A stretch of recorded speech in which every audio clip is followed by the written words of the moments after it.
Pasukan bola sepak kebangsaan Malaysia mengalami kejatuhan sehingga ke tangga ke-178 ranking FIFA pada 2018 iaitu kedudukan terendah dalam sejarah negara. Situasi itu mendorong Persatuan Bola Sepak Malaysia FAM merekrut pemain warisan atau pemain asing yang layak melalui keturunan atau residensi bagi memperkukuhkan skuad kebangsaan. Sejak 2018 hingga Oktober 2025, seramai 23 pemain telah diberikan kewarganegaraan Malaysia. Pada Januari 2025, Tunku Mahkota Johor TMJ Tunku Ismail Sultan Ibrahim mengumumkan bahawa 6 hingga 7 pemain warisan dikenal pasti bagi dipertimbangkan menyertai pasukan kebangsaan menjelang kelayakan Piala Asia AFC 2027. Dalam tempoh Mac hingga Jun 2025, FAM memproses kelayakan 7 pemain berdasarkan dakwaan bahawa datuk nenek mereka lahir di Malaysia sebelum FIFA pada awalnya mengesahkan kelayakan mereka. 7 pemain tersebut ialah Gabriel Felipe Arocha, Facundo Thomas Garces,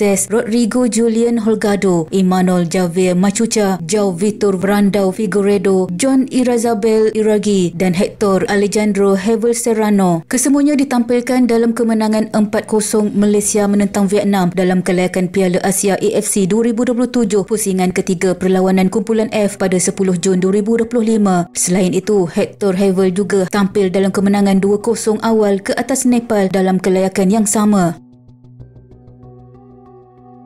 Sehari selepas perlawanan menentang Vietnam, FIFA menerima aduan tanpa nama yang mempertikaikan kelayakan 7 pemain berkenaan. Pada Julai hingga September 2025, FIFA mendapati sijil kelahiran asal berbeza dengan dokumen yang dihantar FAM yang dianggap palsu. Pada Ogos 2025, Badan Dunia itu membuka prosiding tata tertib terhadap FAM secara tertutup. Jawatan kuasa tata tertib FIFA pada 26 September kemudiannya telah mengenakan sekatan ke atas FAM bersama 7 pemain kebangsaan selepas didapati melanggar artikel 22 Kod Tata Tertib FIFA berhubung pemalsuan dokumen bagi tujuan pendaftaran pemain. FIFA mengenakan denda 350,000 franc Swiss iaitu kira-kira 1.9 juta ringgit ke atas FAM, manakala 7 pemain dikenakan denda individu 2,000 franc Swiss iaitu sekitar 10,560 ringgit serta penggantungan 12 bulan daripada aktiviti bola sepak. Laporan rasmi yang dikeluarkan pada 6 Oktober mendedahkan bahawa dokumen yang dikemukakan FAM menyenaraikan datuk nenek pemain sebagai lahir di Malaysia, namun rekod rasmi dari Argentina, Brazil, Spanyol dan Belanda membuktikan sebaliknya. FIFA turut memperluaskan siasatan bagi menentukan sama ada pemalsuan tersebut bersifat sistemik dalam proses naturalisasi pemain lain. Jika terbukti, kemenangan Malaysia ke atas Nepal dan Vietnam berpotensi ditukar kepada kekalahan automatik 3-0. Pada 3 November, FIFA menolak rayuan FAM dengan FAM serta-merta mengumumkan bahawa ia akan membawa kes itu ke Mahkamah Timbang Tara Sukan Antarabangsa CAS di Switzerland.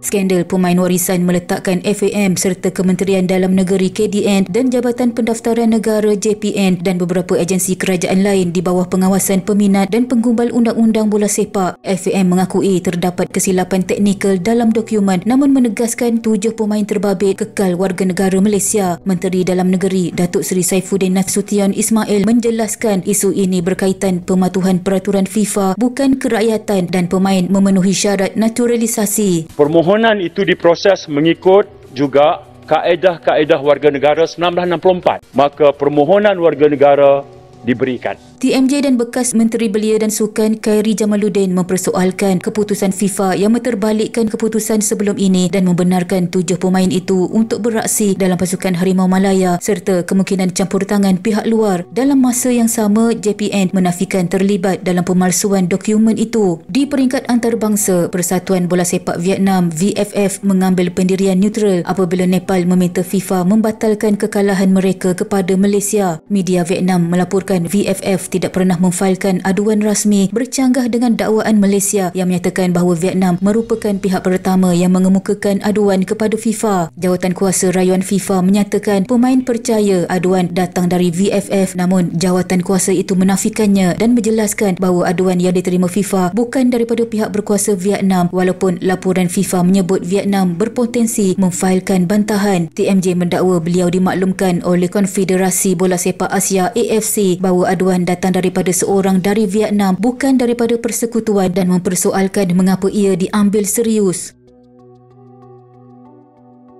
Pada 18 November, FIFA melalui Jawatankuasa Rayuan mengeluarkan alasan penuh bertulis setebal 64 muka surat yang mengekalkan hukuman terhadap FAM dan 7 pemain warisan berikutan pemalsuan dokumen. Keputusan pada 3 November dibuat selepas mendapati FAM dan pemain menggunakan sijil kelahiran palsu untuk mendakwa mempunyai pertalian keturunan Malaysia membolehkan mereka mewakili skuad kebangsaan. Siasatan FIFA mendapati FAM menamakan datuk dan nenek pemain sebagai lahir di Malaysia, sedangkan rekod rasmi dari negara masing-masing menunjukkan mereka lahir di negara tersebut. FAM juga mengemukakan dokumen bercanggah dan gagal membuat semakan walaupun diminta oleh FIFA. FAM mengakui sijil kelahiran yang dihantar adalah dipalsukan, termasuk menukar lokasi kelahiran datuk dan nenek untuk mewujudkan pertalian keturunan dengan Malaysia. Pemalsuan dokumen ini membolehkan pemain beraksi dalam perlawanan antarabangsa, termasuk kemenangan 4-0 ke atas Vietnam dengan 2 pemain warisan menjaringkan gol. Jawatankuasa Rayuan menegaskan pemalsuan itu memberi kelebihan tidak wajar dan menolak dakwaan ia hanya isu pentadbiran kecil. FAM memaklumkan setiausaha agungnya digantung sementara dan satu jawatankuasa bebas diketuai Tun Raus Sharif ditubuhkan untuk siasatan domestik. Namun FIFA menegaskan tiada asas untuk membatalkan atau mengurangkan hukuman kerana kes ini menjejaskan integriti sukan. FIFA mengarahkan siasatan menyeluruh terhadap operasi dalaman FAM, termasuk pengenalpastian individu yang memalsukan dokumen, tahap pematuhan dalaman, takbir urus, keselamatan dokumen serta kemungkinan tindakan disiplin terhadap pegawai tertentu. Fokus siasatan juga diberikan kepada Setiausaha Agung FAM dan 2 ejen berlesen FIFA, Nicholas Pupo dan Frederico Moraes. Selain itu, FIFA memerintahkan siasatan berasingan mengenai penggunaan pemain tidak layak dalam 3 perlawanan persahabatan, memandangkan pemalsuan dokumen rasmi adalah kesalahan jenayah. Pihak berkuasa di Brazil, Argentina, Belanda, Sepanyol dan Malaysia dimaklumkan untuk tindakan undang-undang sewajarnya. Sementara itu, Persatuan Pemain Profesional Dunia FIFPro pula menyatakan bahawa hukuman ke atas pemain adalah berlebihan dan menegaskan bahawa pemain adalah mangsa kegagalan pentadbiran bukannya tindakan individu.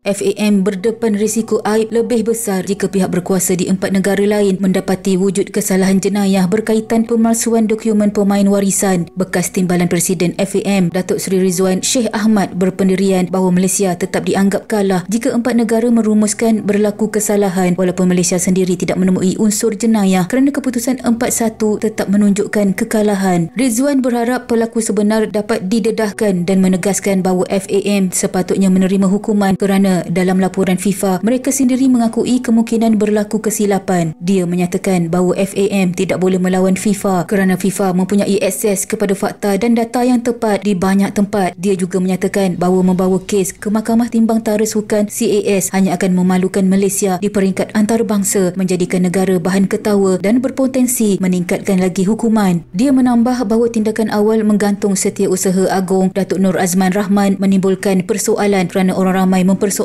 sejauh mana kuasa Setiausaha Agung FAM untuk meminta Kementerian Dalam Negeri mengeluarkan kad pengenalan. Sekian.